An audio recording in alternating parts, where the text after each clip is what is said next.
Merci beaucoup. Il est bien installé, le coach Issa Démé, pour parler du bonheur conjugal. Je sais que c'est un thème qui intéresse plus d'une personne, sinon plus d'un couple.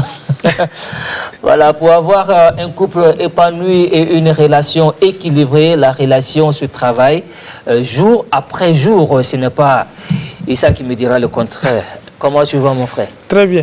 Ça fait plaisir de t'avoir avec nous. Le plaisir est partagé. Voilà. Alors, qu'est-ce qu'il faut savoir ou entendre par bonheur conjugal? Déjà, le bonheur conjugal, c'est de vivre le véritable amour. C'est ça le bonheur conjugal. Lorsque dans un couple, il rayonne au fait l'amour sincère et réel. Ouais. Les deux sont appelés, ou encore l'ensemble du couple est appelé à vivre le bonheur conjugal. Alors, mais lorsqu'on parle au fait de l'amour dans le sens propre, c'est d'abord l'amour de soi. On ne peut apporter à l'autre ce qu'on n'en a pas. Donc l'un des premiers éléments d'abord, c'est de s'aimer soi-même. Lorsqu'on est débordé d'amour, alors on peut donner cet amour à ceux qui nous entourent, et le résultat est que les gens nous apporteront encore cet amour en retour. Un retour. Et tout. Malheureusement, et que la plupart des gens s'attendent à ce qu'on leur apporte l'amour au lieu d'apporter sans donner la contrepartie. Donc ça, c'est l'élément le plus fondamental. D'abord s'aimer, et lorsqu'on s'aime, alors on peut apporter l'amour. L'autre élément le plus important dans le bonheur conjugal, on dit quoi? Jim Rohn disait que s'aimer aimer est très important, parce que aimer veut dire je prends soin de l'autre. Et l'autre aussi prend soin de moi. Absolument. Et c'est ça qui fait la beauté de l'amour. Que ça soit réciproque. Ça soit réciproque. Il disait que vaut mieux vivre sous une tente au bord de la plage avec la personne qu'on aime, au lieu d'aller vivre dans un château seul, sans amour. Ça n'a aucune importance. Lorsqu'on n'a pas quelqu'un à qui on prend soin, ça veut dire que la vie n'a pas d'importance. Donc voici de façon simple, en fait, la définition concrète du véritable amour. Maintenant, pour vivre l'amour réel, l'élément le plus important, c'est de comprendre le fonctionnement de l'homme et de la femme. Pour vivre le véritable bonheur conjugal. Parce que, en général, l'homme s'attend à ce que la femme se comporte comme un homme. Et la femme s'attend aussi à ce que l'homme se comporte comme une femme. Alors que les deux n'ont pas le même type de fonctionnement. Absolument. Dans une conception simple, dans la peau et dans la pensée de l'autre. Dans la pensée de l'autre. La femme pense et se comporte différemment de l'homme. Donc, dans une conception plus simple, on dira que l'homme est rationnel et la femme est émotionnelle. Déjà, si on passe cette définition, c'est déjà aimer n'a même pas le même sens chez l'homme que la femme. Absolument. Aimer a de l'importance chez la femme lorsque la femme trouve une protection, et aimer a de l'importance pour l'homme lorsque l'homme arrive à satisfaire ses désirs sexuels. Voilà, donc, si on revient encore, l'homme est rationnel et la femme est émotionnelle.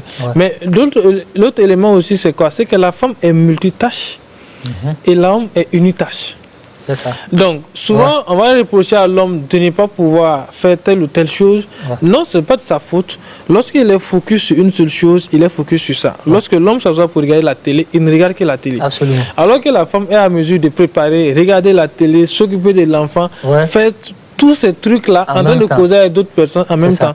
Et lorsqu'on est dans un couple et qu'on ne comprend pas, en fait, que la femme est à mesure, c'est pourquoi souvent vous êtes elle est en train de travailler, mais elle cause avec toi qui est en train de travailler. Tu as besoin de concentration, mais elle est en train de faire ces activités, mais en même temps, elle a besoin en fait que vous dialoguez. Et elle veut que tu sois comme elle. Voilà, tu vois.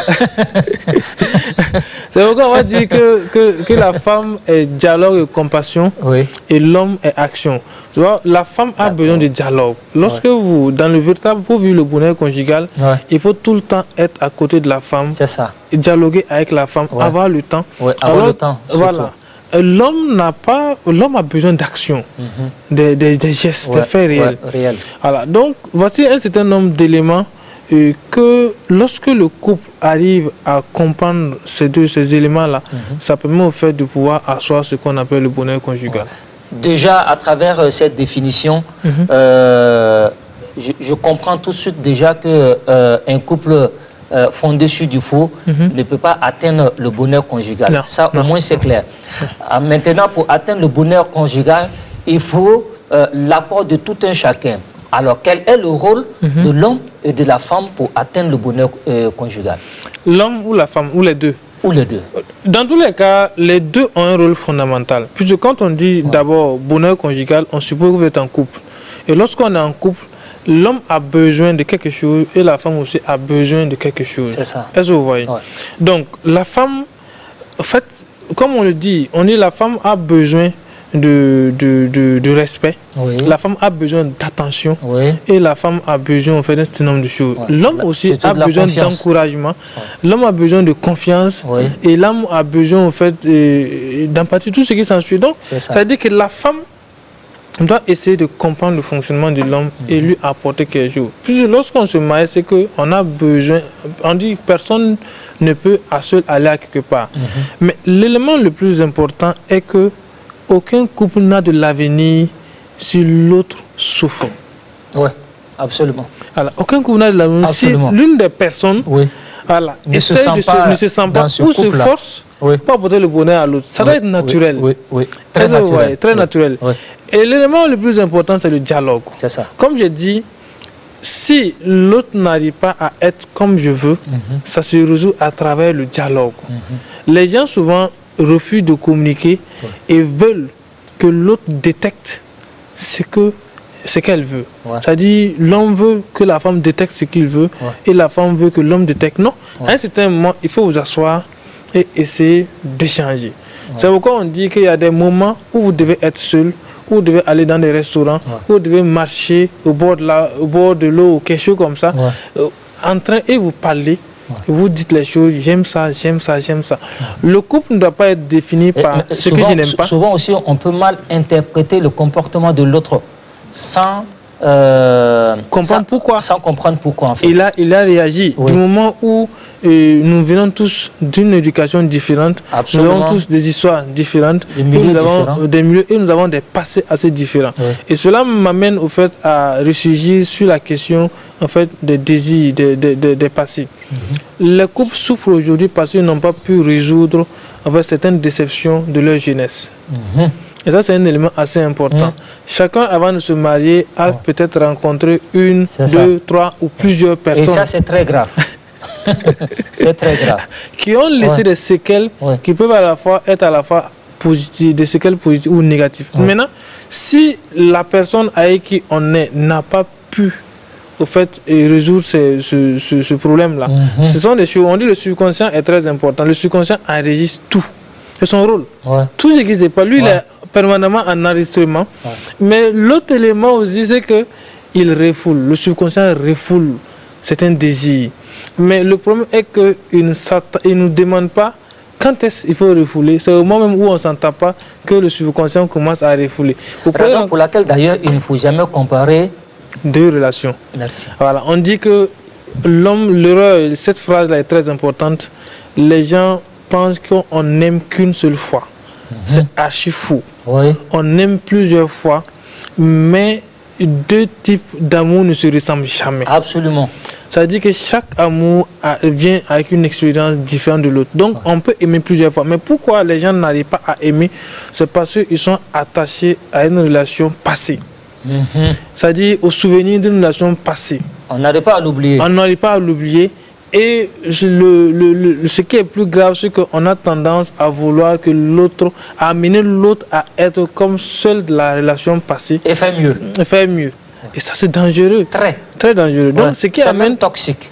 Alors, et c'est ça qui amène à déclencher les plaintes. Les gens commencent à se plaindre.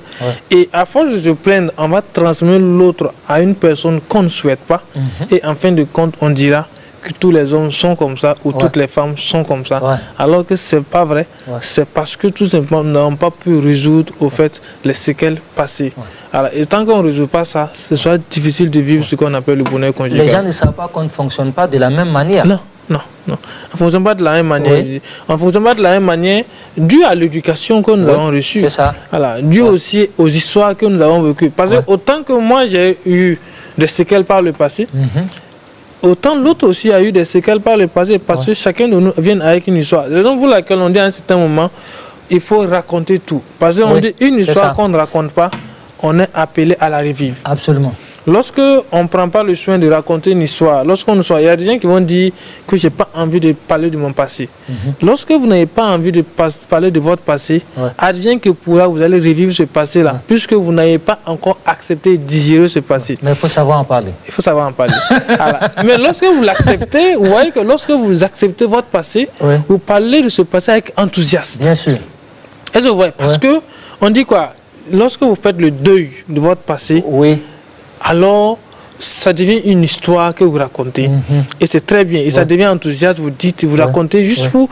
Mais lorsque vous racontez et que vous êtes en train de ressentir l'émotion, voilà, vous êtes en train d'encore, en temps vous-même vous parlez, non mais attends, dis cette histoire, il faut qu'on arrête comme ça. Absolument. Parce que ça dit que vous... je ne veux pas en parler. Je ne veux pas en parler. Ouais, on pose la question. Surtout les femmes. On peut changer de sujet. Non, non, je ne veux pas en parler. Laisse tomber. Alors, quelle est la contribution du cantique pour l'atteinte du bonheur conjugal? Déjà, le cantique amène l'être humain à se recentrer sur soi-même.